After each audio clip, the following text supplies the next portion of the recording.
Excuse me, Professor. I believe there is an error in line 3 of your proof. The room went dead silent. 300 people turned to stare at the young black woman standing in the back row. Professor Whitfield did not even look up from the board. Security lets anyone in these days. He turned slowly. Let me guess, community college? You smell like a 4-hour bus ride. Sit down before you embarrass yourself further. A graduate student next to her grabbed his bag and moved 2 seats away. The front row laughed. Someone pulled out a phone and started filming. A woman in the 3rd row whispered loud enough for everyone to hear, "Who let her in here?" Not one person stood up for her. Not one. But every single person in that room was about to learn a lesson they would never forget. Man, they really underestimated her. Let's see how this plays out. To understand what happened next, you need to understand where this story takes place. Harvard University. Cambridge, Massachusetts. One of the most powerful academic institutions on the planet. And inside that institution, there was a man who believed he owned the building. Professor Lawrence Whitfield. 61 years old, tenured professor of mathematics, chair of the Department of Applied Mathematics, fellow of the American Mathematical Society, author of a graduate textbook cited over 14,000 times. His grandfather was a Harvard dean. His father was a Harvard professor. Lawrence Whitfield did not attend Harvard. He inherited it. Every autumn, the university hosted a 2-week event called the Whitfield Distinguished Lecture Series in Applied Mathematics. Read that name again. The lecture series was named after his family, funded by his family's endowment, organized by him, judged by him. It was his kingdom. The event brought together the best graduate students, postdoctoral researchers, and visiting scholars from across the country. On the final days, there was a public competition. 4 rounds of increasing difficulty. Participants solved problems on a whiteboard in front of a live audience. A panel of 3 judges scored each round. After each round, the lowest scorers were eliminated. The winner received 2 things: a public commendation from Harvard, and a personal letter of recommendation from Professor Whitfield. For most people in that room, that letter was a nice bonus. For the woman standing in the back row, it was everything. Her name was Celeste Ingram, 23 years old, born and raised in Anacostia, one of the poorest neighborhoods in Washington, D.C. Her mother, Darlene Ingram, cleaned offices at Georgetown University for 18 years. They never had much. Some weeks they did not have enough. Celeste taught herself advanced mathematics, not at a prep school, not with a private tutor. She used discarded textbooks and free MIT lecture videos on a tablet with a cracked screen. She watched the same lectures over and over until the concepts stopped being confusing and started being obvious. She earned a full scholarship to Howard University, graduated summa cum laude, double major in pure mathematics and philosophy, top student in her department. Then she applied to doctoral programs at every Ivy League university in the country. Every single one rejected her.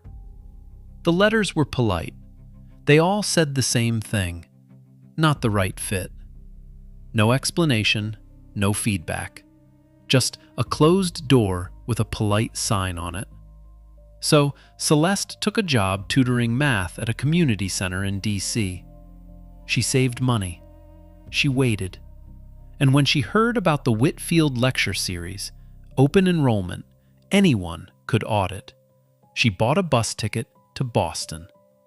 4 hours on a Greyhound, a backpack with 2 changes of clothes, a budget motel 6 miles from campus, gas station sandwiches for dinner.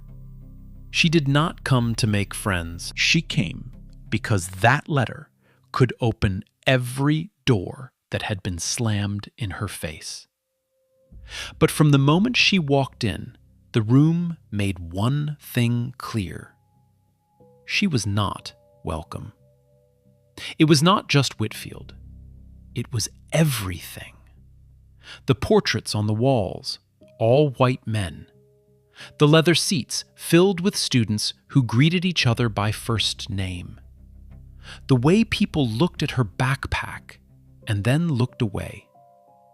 A staff member near the entrance asked if she was there for the catering setup. During the first 2 days, Celeste sat in the back row and took notes. She watched how Whitfield treated different people. When white students asked questions, he leaned forward. He engaged. He smiled. When a black visiting student asked a question, he paused. He rephrased it. More precisely, he said, then answered his own version. He did not smile. A graduate student named Bradley Chambers sat near Celeste on day 2. He turned to his friend and said, loud enough for her to hear, "I did not know they gave auditing passes to community colleges." His friend laughed. Celeste did not react. She kept writing. That night, alone in her motel room, she read the competition rules one more time. 4 rounds, open to all participants, judged on correctness, elegance, and speed. She closed the laptop and stared at the ceiling. She had not come this far to sit in the back row. But Celeste did not know that the hardest part was not getting into the competition. It was what Professor Whitfield had already planned for anyone who dared to challenge him. Day 3. Professor Whitfield stood at the front of the lecture hall, chalk in hand, working through an advanced proof involving graph coloring. His writing was fast and confident. Every line flowed into the next like he had done this 1,000 times. The room was quiet. 300 people watched in admiration. But Celeste was not watching with admiration. She was watching with focus. Her eyes moved from line 1 to line 2. Fine. Line 2 to line 3. She stopped. She tilted her head. She looked at her notebook. She looked back at the board. She checked her notes again. In line 3, Whitfield had distributed a negative sign across a binomial expression, but he had missed the second term. The sign should have been positive, not negative. It was a small error, the kind that most people would overlook. But Celeste was not most people. She could already see the chain reaction. That one wrong sign changed the inequality in line 5, which collapsed the bound in line 8, which meant the entire conclusion was wrong. She raised her hand. Whitfield did not look at her. He scanned the front rows, pointed at Graham Ashford, his star doctoral student sitting in the second row, and took his question instead. Graham asked something about real-world applications. Whitfield smiled and answered warmly. They exchanged ideas like old friends. Celeste's hand was still in the air. Whitfield finally glanced toward the back of the room. His smile disappeared. Yes, the auditor? Not her name. Not Miss. Not you in the back. The auditor. A category, not a person. Celeste began to speak. Professor, in the third line of your proof, he held up one finger and cut her off.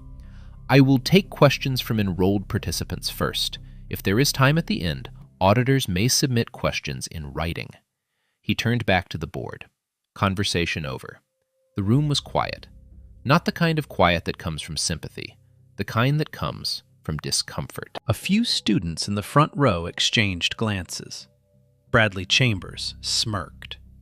Someone in the middle section whispered, "She really thought she could just speak up?"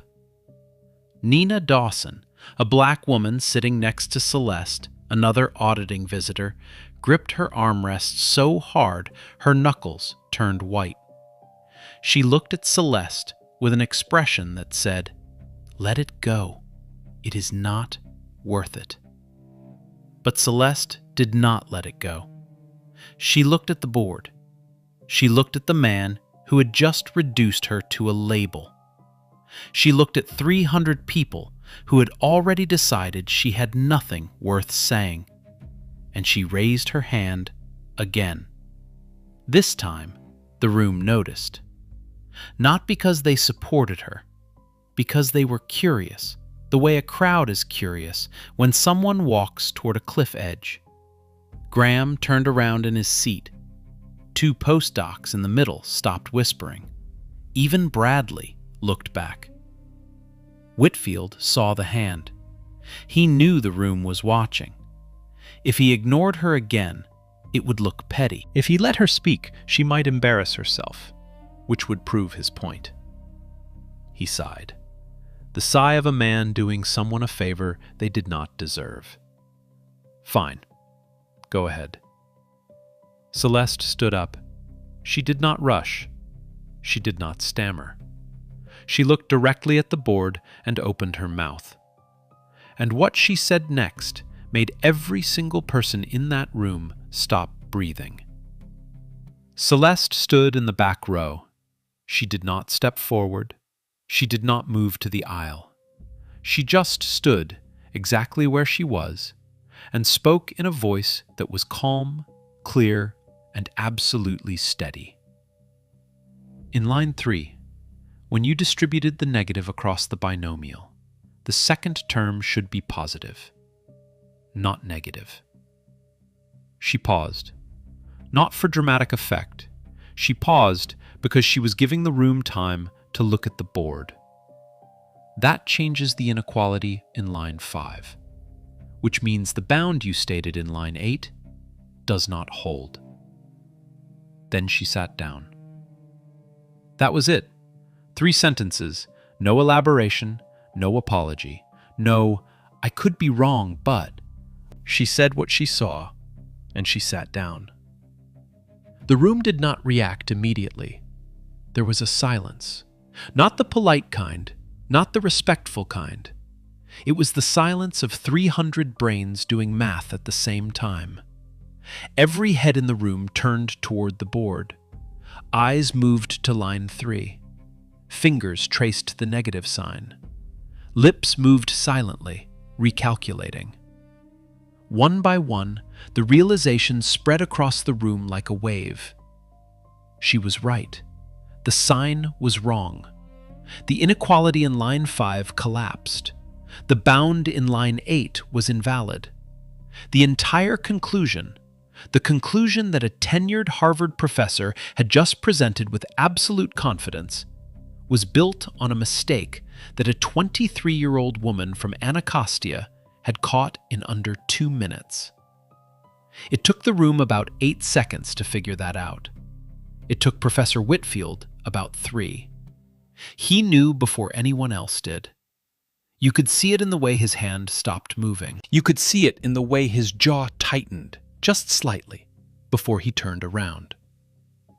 But Lawrence Whitfield had not spent 61 years in academia without learning how to protect himself. He turned to face the room. He smiled. It was the kind of smile that costs a lot of effort. An interesting observation, he said. The sign is indeed reversed. However, this does not materially affect the conclusion of the proof. That was a lie. And every person in that room with a graduate-level education knew it was a lie.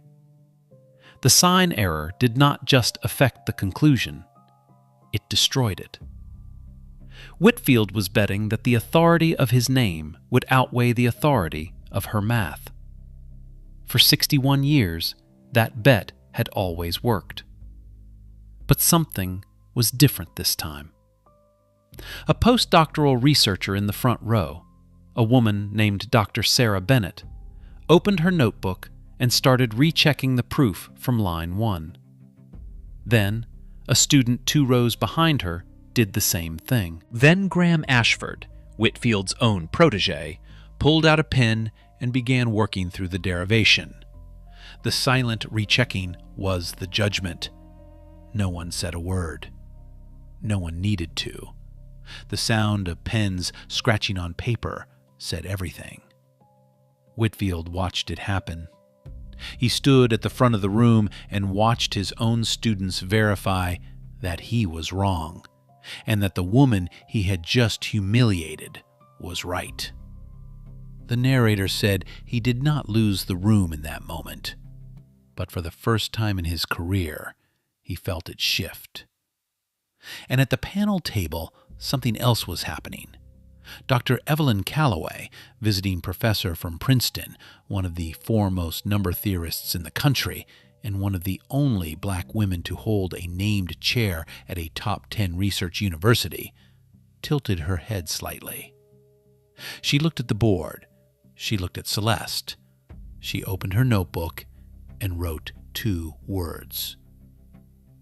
Check her. She did not say anything out loud. She did not need to. She had seen enough. During the break, Nina grabbed Celeste's arm in the hallway. "Do you have any idea what you just did?" Celeste looked at her. "I pointed out a sign error." Nina stared at her. "You just pointed out a sign error to a man who named a lecture series after himself. In his own building. In front of his own students. In front of 300 people." Celeste's expression did not change, but something shifted in her eyes. Not triumph, something quieter than that. A realization. Maybe the door was not as locked as she had always believed. The break ended. Students filed back into the hall. The energy in the room had changed. It was subtle, but it was real. People who had ignored Celeste before were now glancing at her, not with warmth, not yet, but with curiosity. The kind of curiosity that comes when you realize you might have underestimated someone. And then Whitfield made his move. He walked to the front of the room and made an announcement. He said that, in the spirit of open scholarship, the upcoming public competition would be expanded. All participants, including auditing guests, were welcome to register. He looked directly at Celeste when he said it. He smiled. It was a warm smile, a generous smile, the kind of smile a man gives when he is setting a trap. "After all," he said, "if our auditing guest has such a sharp eye for errors, I am sure she will find the competition quite stimulating." A few students laughed. Bradley Chambers grinned. But Celeste did not laugh. She did not grin. She looked back at Whitfield with an expression that gave away nothing. She nodded once. She was in. And she had no idea, not yet, that the game had already been rigged before it even started. Day 5. The lecture hall had been transformed. The chairs were rearranged into a competition format. The panel of 3 judges sat at a long table at the front. A large whiteboard stood in the center of the stage. The first 2 rows were reserved for the 12 official participants. The remaining seats were packed with spectators. Every seat was taken. People stood along the back wall. Celeste sat in the first row for the first time.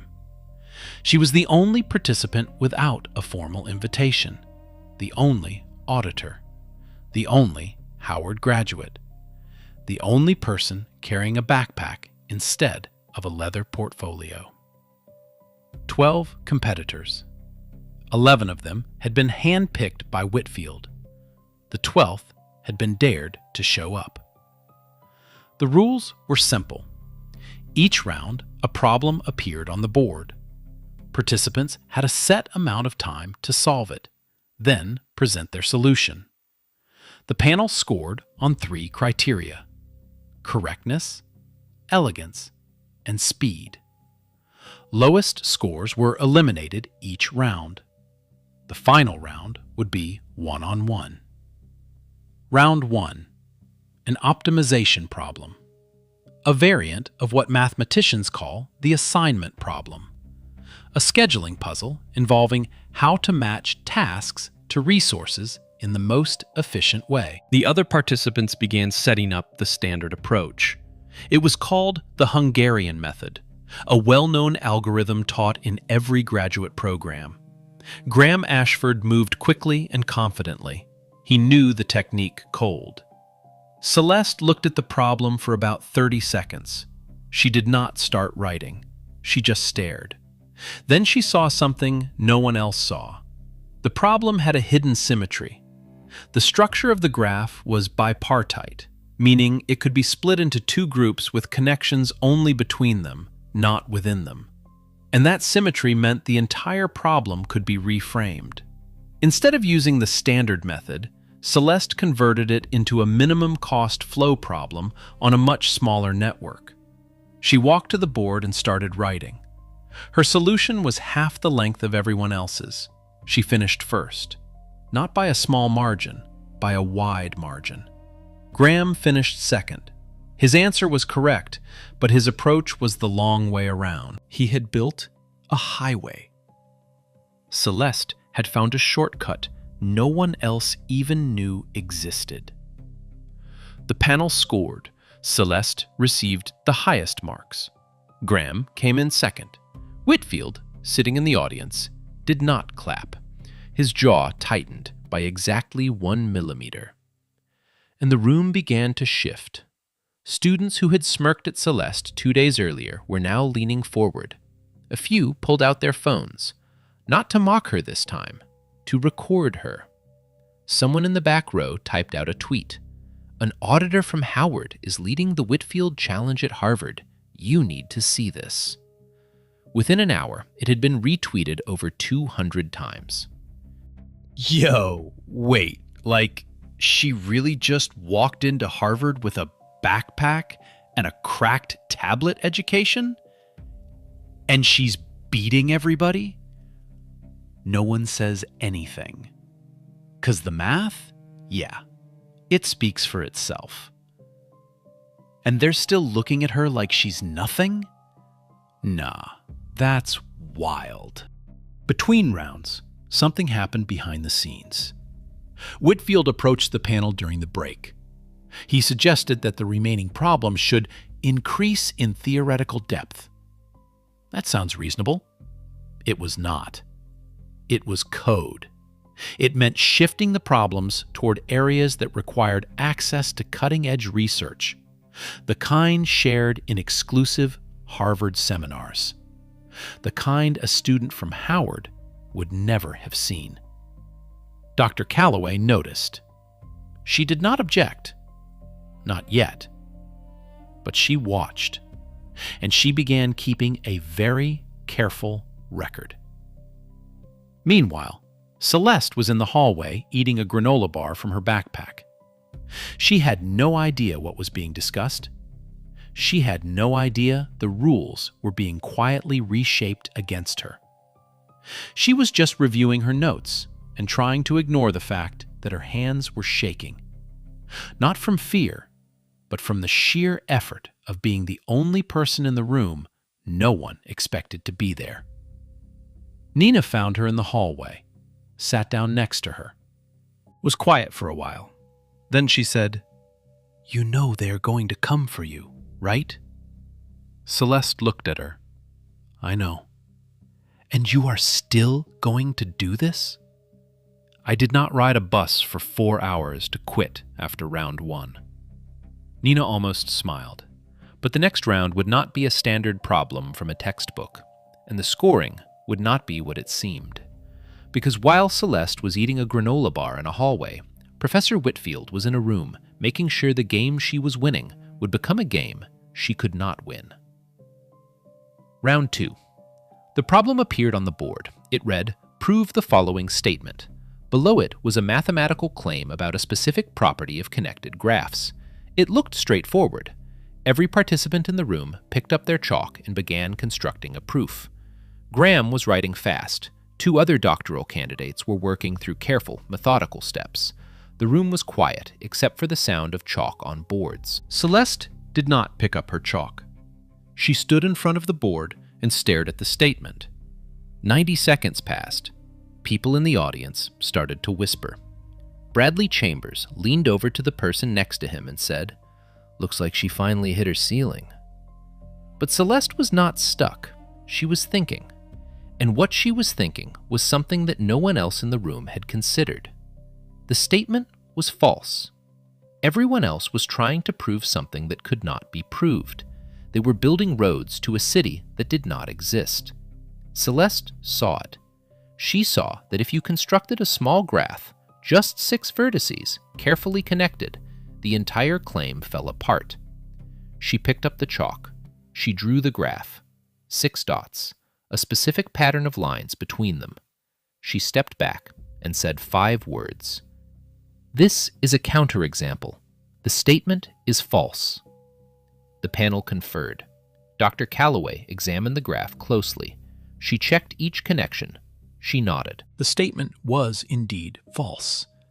3 participants were eliminated on the spot. They had wasted their entire time trying to prove something that was never true. Celeste moved forward. The scores were announced. Celeste received a 91. She frowned slightly, but said nothing. She had no way of knowing that the score on the panel's original sheet was 98. Someone had changed it between the scoring table and the announcement. 7 points stolen. We will come back to this. Round 3. The clock started. 3 minutes. The problem involved finding the maximum independent set in a specific class of graphs. In simple terms, given a network of connected points, find the largest group of points where none of them are directly connected to each other. 3 minutes does not sound like much. For this kind of problem, it is almost nothing. The other participants dove in immediately, working through the problem step by step. Graham was fast. His pen moved with precision. He was building the answer from the ground up, testing combinations, eliminating options. Celeste did something different. She looked at the graph and drew its complement, a mirror image where every connection became a gap and every gap became a connection. This transformed the independent set problem into a click problem. Finding the largest group of unconnected points in the original graph became finding the largest group of fully connected points in the new graph. And the new graph was much simpler. She identified the click visually. She wrote down the answer. She put the chalk down. 40 seconds remaining on the clock. Graham finished 12 seconds before the buzzer. His answer was correct. But Celeste had finished a full minute before him. 2 more participants were eliminated. The field was down to 4. Celeste, Graham, and 2 other doctoral candidates who were beginning to look very nervous. The semifinal pairings were announced, supposedly random. Celeste versus Graham, the 2 doctoral candidates against each other. If you believe that pairing was random, you have not been paying attention to this story. That evening, the story started to spread. The tweet from round 1 had gone viral in academic circles. A mathematics blog published a short article with the headline, "Who is Celeste Ingram?" Someone dug up her Howard University transcript and posted it online. A journalist from the Boston Globe sent an email to Harvard's press office asking for comment. The story was no longer just about a competition, it was about a system. And people were watching. Back at her motel, 6 miles from campus, Celeste sat on the edge of the bed under a single lamp. A gas station sandwich sat half-eaten on the nightstand. Her notebook was open in her lap. She was reviewing graph theory problems, writing out solutions in handwriting so small it barely fit on the page. Her hands were shaking. Not from fear, from exhaustion. From the weight of spending 5 straight days in a room that punished her for existing. From smiling through insults. From pretending she did not hear the whispers. From solving problems at the highest level while carrying the invisible weight that no one else in that competition had to carry. There was a knock at the door. Nina. She came in and sat on the only chair in the room. She looked at Celeste's hands. She looked at the sandwich. She looked at the notebook. She did not say anything for a long time. Then, "You do not have to prove anything to them." Celeste did not look up. "I am not proving anything to them." "Then who?" Celeste stopped writing. She stared at the wall for a moment. Then she said, "Every girl in Anacostia who thinks this door is locked." Nina did not respond. There was nothing to say to that. It was the truest sentence either of them had spoken all week. The next morning, Celeste walked back into the lecture hall. The semifinal was in 3 hours. The room was already buzzing. More people had shown up than the day before. Word had spread. A few faces in the crowd were new. One of them belonged to a journalist with a notebook. Graham Ashford was sitting in the front row reviewing notes. He looked relaxed, confident. He had every reason to be. He had spent 3 years studying under Whitfield. He had access to research papers, seminar materials, and techniques that were not available to anyone outside of Harvard's inner circle. Celeste had a backpack and a cracked tablet. But she also had something that Graham did not have. She had spent 10,000 hours alone with numbers. Not in a classroom, not with a tutor, not with a professor guiding her through the difficult parts. Alone, in a room with a single lamp. And in those 10,000 hours, she had learned something that no seminar could teach. She had learned to see the shape of problems she had never seen before. She sat down. She opened her notebook. She waited. She had solved 11 problems in a row. But the 12th one was different. The 12th one was built to break her. The semifinal problem appeared on the board. Celeste looked at it. Graham looked at it. The room looked at it. Graham smiled. Celeste did not. The problem involved proving a tight bound on a specific connectivity property in random networks. It was advanced, it was elegant, and it was not from any textbook, any published paper, or any publicly available source. It was from Professor Whitfield's own unpublished research. The technique required to solve it had only ever been taught in one place, Whitfield's private advanced seminar. A seminar that ran once a year. A seminar that only his hand-picked doctoral students could attend. Graham Ashford had taken that seminar. He had studied that technique. He had practiced it. He recognized the problem the way you recognize a song you have heard 100 times. Celeste Ingram had never seen it. She had never been invited to the seminar. She had never had access to the research. She was looking at a problem that had been specifically chosen to guarantee she would lose. The field had been tilted. Not through an obvious rule change, not through anything anyone could point to and call cheating. Through problem selection. The most elegant kind of rigging, the kind that looks fair on paper and is rotten underneath. And there was something else. Something Celeste would not learn until after it was all over. Her score in round 2 had been changed.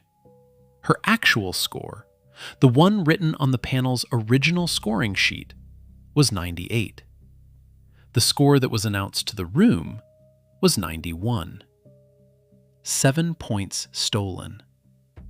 If the real score had stood, Celeste would have entered the semifinal with a commanding lead. Instead, she entered believing she was barely ahead.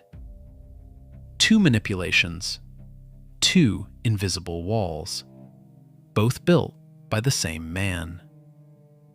At the panel table, Dr. Calloway read the problem and her expression changed. She recognized it immediately. She had reviewed Whitfield's unpublished draft 6 months earlier as part of a peer consultation. She knew exactly where this problem came from, and she knew exactly what it meant. She wrote a note on her pad and slid it to the panelist beside her. It read, "This is from his draft. I need the original scoring sheets from round 2. The panelist read the note. He looked at Calloway. She did not look back. She was watching the board.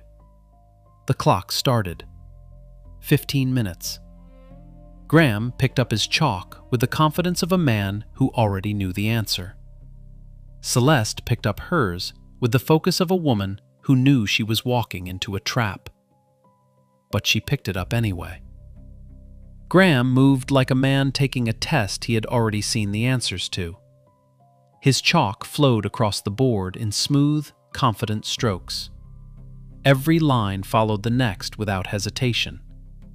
He was not solving the problem. He was performing the solution. The technique from Whitfield's seminar fit the problem like a key in a lock. The room watched him with quiet admiration. 4 minutes in, he was 2/3 done. Celeste was at 1/3. She was working from first principles. No shortcut, no memorized technique. She was building the solution from the ground up, brick by brick, using only the tools she had brought with her, the ones she had taught herself in a motel room and a community center and a bedroom in Anacostia with one lamp and a cracked tablet. It was not fast enough. 6 minutes in, Graham was almost finished. Celeste was halfway. The gap was visible. The audience could see it. The whispering started. She's falling behind. She had a good run. This was always going to happen. Bradley Chambers leaned back in his chair and crossed his arms. He looked satisfied. Whitfield sat in the audience with his hands folded. His expression was calm, patient, the expression of a man watching a trap work exactly as designed. 8 minutes in, Celeste made a mistake. She transposed 2 indices in her derivation, a small error, the kind that happens when your brain is running faster than your hand. She caught it almost immediately. But the correction cost her a full minute, a minute she did not have. The clock showed 5 minutes remaining. Graham was nearly done.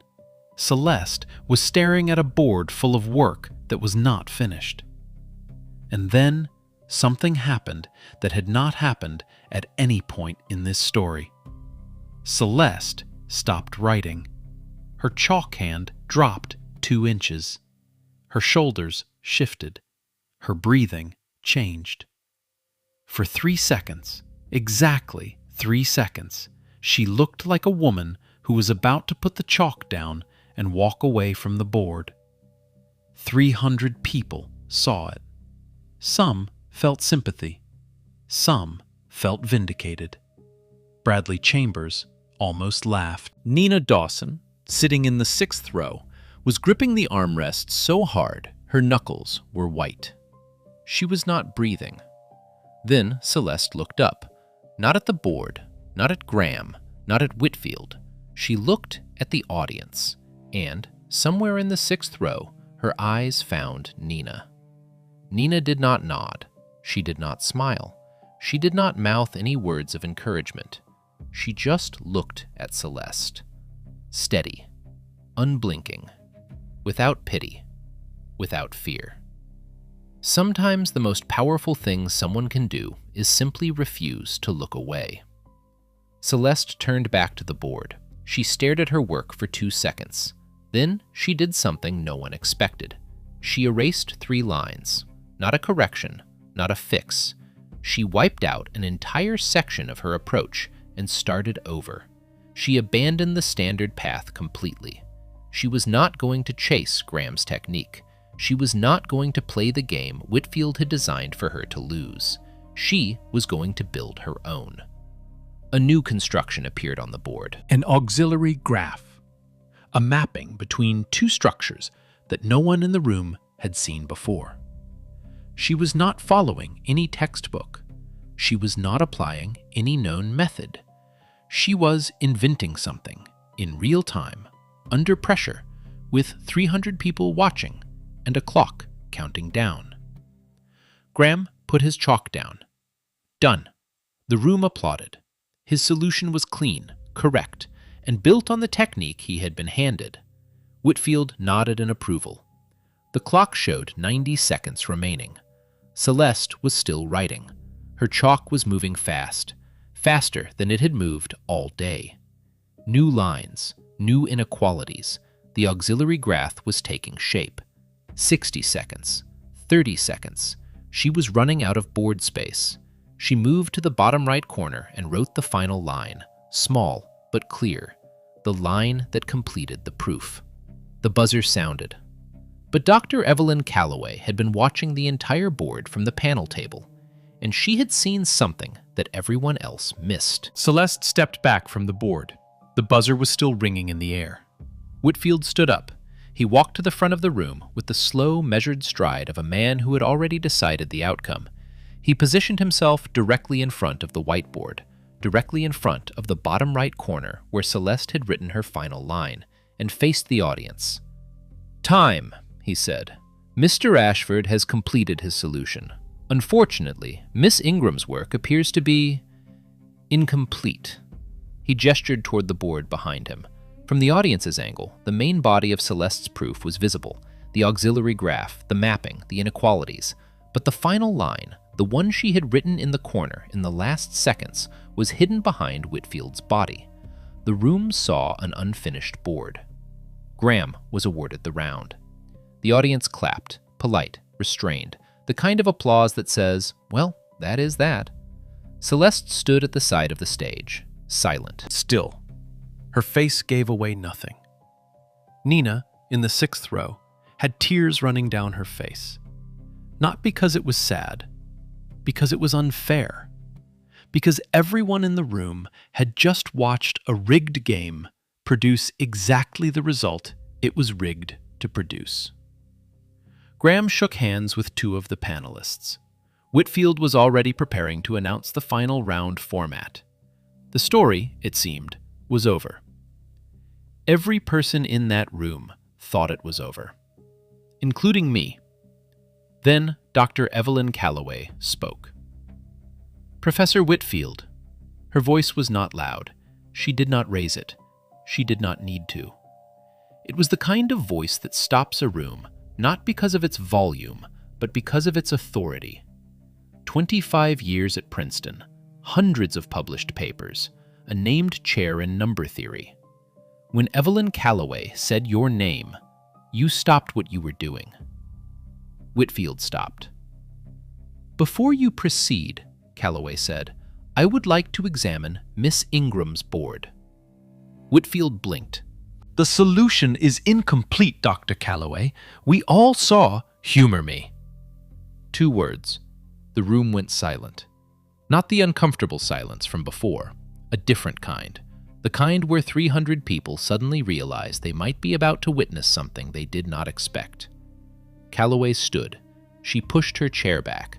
She walked from the panel table to the whiteboard. Every eye in the room followed her. Whitfield had no choice. A Princeton professor, a fellow of the American Mathematical Society, had made a public request to examine a contestant's work. Refusing would be an admission that he had something to hide. He stepped aside, and when he moved, the bottom right corner of the board became visible. Calloway began at line 1. She traced Celeste's proof with her finger, the auxiliary graph construction, the bijection, the one-to-one mapping between edge sets in the original problem and vertex covers in the new structure, the probabilistic counting argument. Each step building on the last. Clean, logical, original.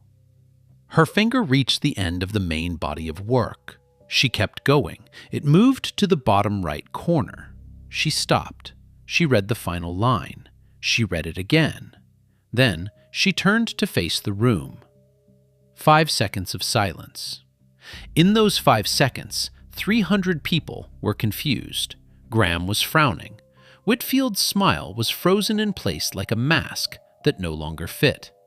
Nina had stopped breathing. Celeste had not moved. 5 seconds. It felt like 5 minutes. Then Calloway spoke. "The proof is complete." She pointed to the corner. "The final line is here, written in the last seconds before the clock expired." She paused. She looked at the board one more time. Then she said, "The bound is tight. The bijection is original, and it is, without question, the most elegant proof presented in this competition." For one more second, the room was still. One more second of 300 people processing what they had just heard. One more second of recalculating everything they thought they knew. Then the room broke open. It did not start with applause. It started with a gasp. Someone in the third row. Then a murmur that rippled outward like a stone dropped in water. Then clapping. Not the polite kind from before, the real kind. The kind that starts in one place and spreads until it fills the room. Students stood. The postdoctoral researcher in the front row covered her mouth with both hands. 2 professors on the panel started clapping before the third had even processed what happened. Nina was sobbing. Not quietly. The kind of crying that comes from somewhere deep, from a place where every insult, every dismissal, every closed door had been stored and compressed and was now releasing all at once. Graham Ashford stared at the bottom right corner of the board. He stared at it for a long time. Then he turned to Celeste. He did not look angry. He did not look resentful. He looked like a man who had just watched someone do something he could not do. He started clapping. He was the first person standing in his row. Whitfield did not clap. He did not stand. He stood at the side of the stage and looked at the corner of the board, the corner he had been standing in front of, the corner he had blocked when he declared her solution incomplete. Whether he knew the final line was there is a question only he can answer. But 300 people saw where he had been standing, and 300 people would remember. Celeste did not celebrate. She did not pump her fist. She did not cry. She closed her eyes for 2 seconds. When she opened them, she looked at the board.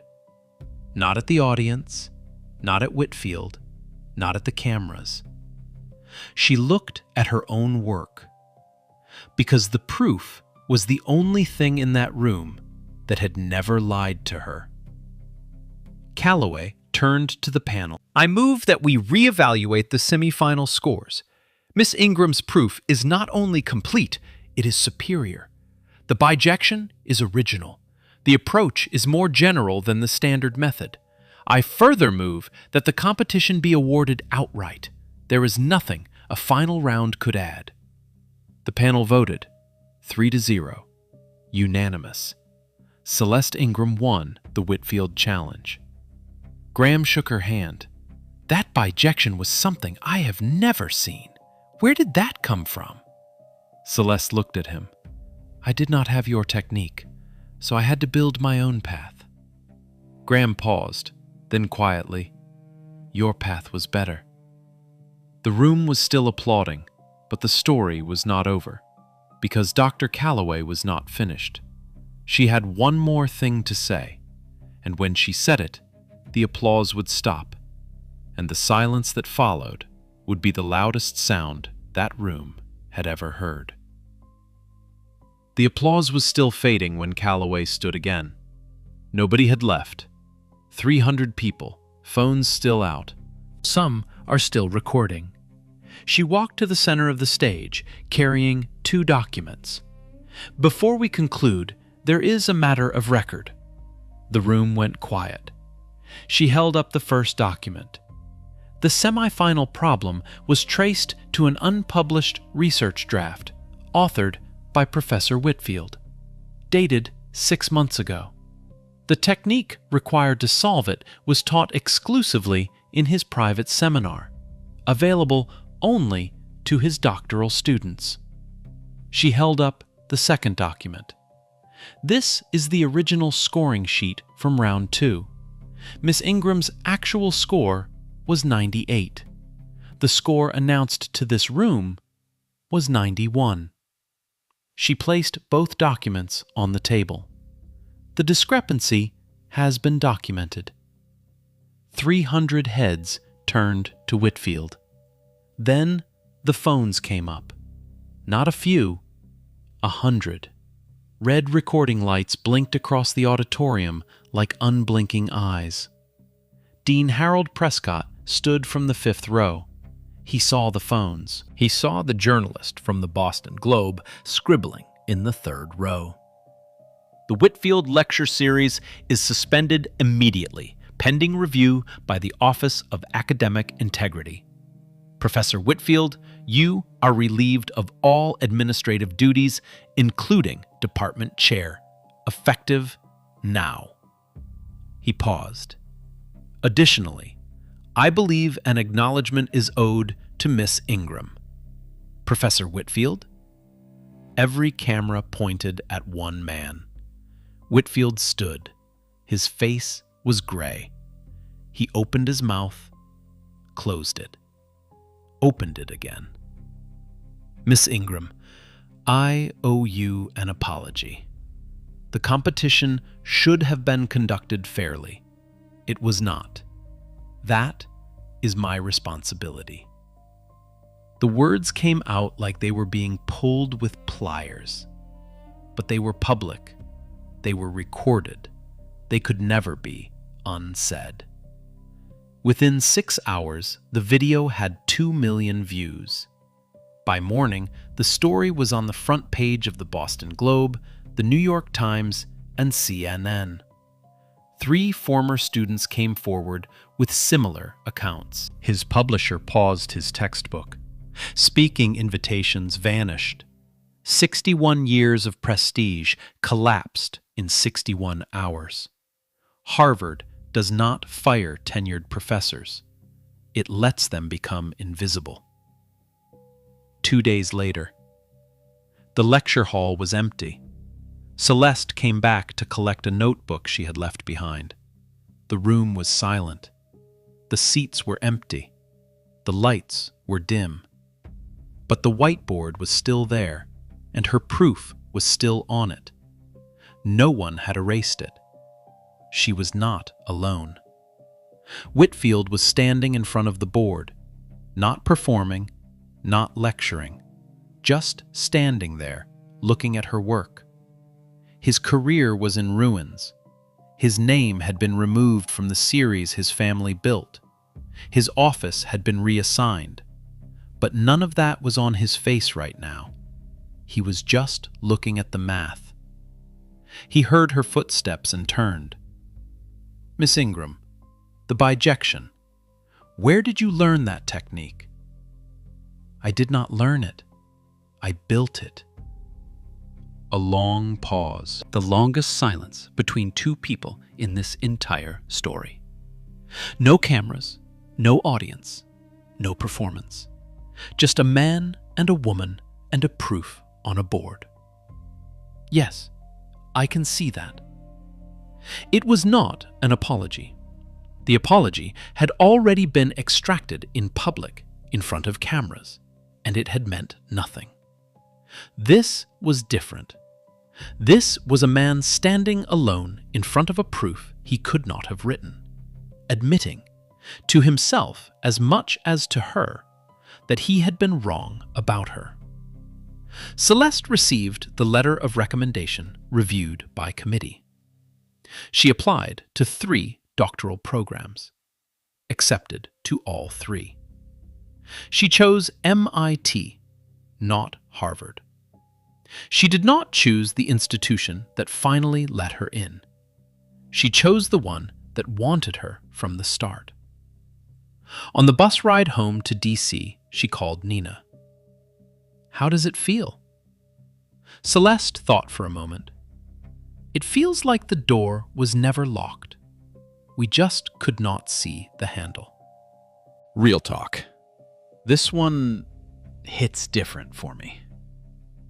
'Cause Celeste, she didn't argue, didn't beg. She just showed up and let the work talk. And that guy who tried to erase her? Yeah, everybody saw him instead. And that's the thing right there. Truth? You can try to block it, but you're not stopping it. If this story reminded you of someone whose talent the world has not seen yet, send it to them. And if you want more stories like this, subscribe, because Celeste Ingram is not the last. She is just the beginning.